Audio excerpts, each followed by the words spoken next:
Chers téléspectateurs, bonjour.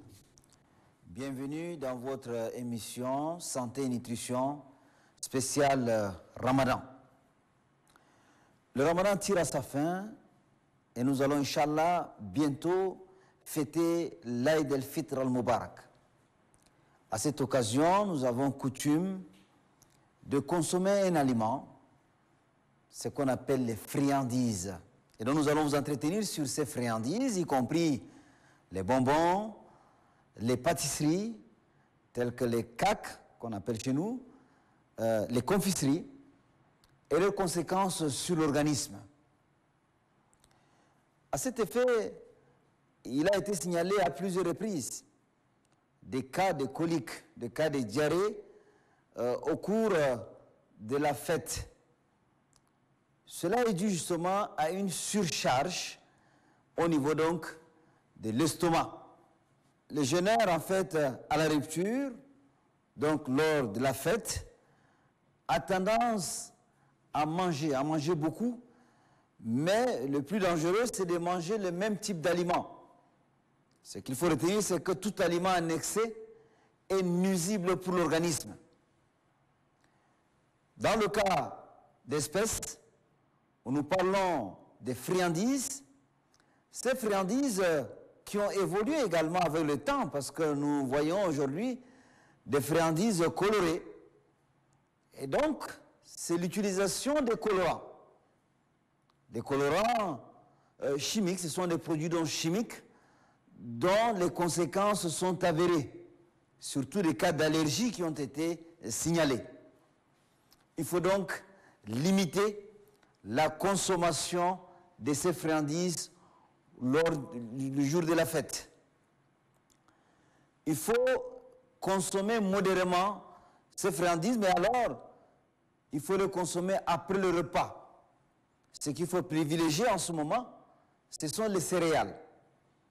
La boule ou le riz, la boule de maïs, le riz, le mil, tous ces céréales-là, nous devrons les privilégier. Et les friandises viennent en complément, juste une portion. Mais nous n'allons pas nous jeter sur ces friandises qui sont généralement arrosées en plus par des boissons sucrées. Ce qui crée donc un désordre au niveau donc de l'estomac.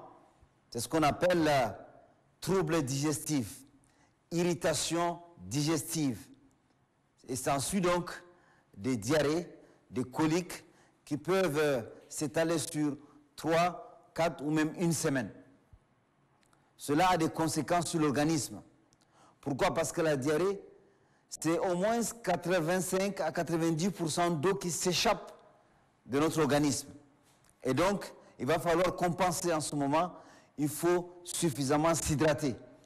Mais le mieux, c'est d'éviter de tomber donc dans cette situation en consommant donc de façon exagérée ces friandises arrosées de boissons sucrées.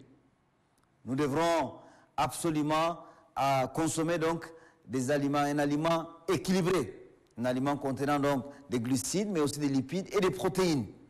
Et privilégier également la consommation des fruits et des légumes en cette période de fête pour éviter les conséquences fâcheuses.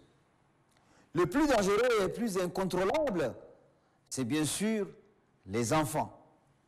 En cette période de fête, les enfants sont également sujets donc à ce problème de colique, à ce problème de diarrhée, parce qu'ils se jettent dans la consommation des bonbons, dans la consommation des pâtisseries, etc. Ce sont des véritables coupes-faim et qui ont donc des conséquences sur l'organisme.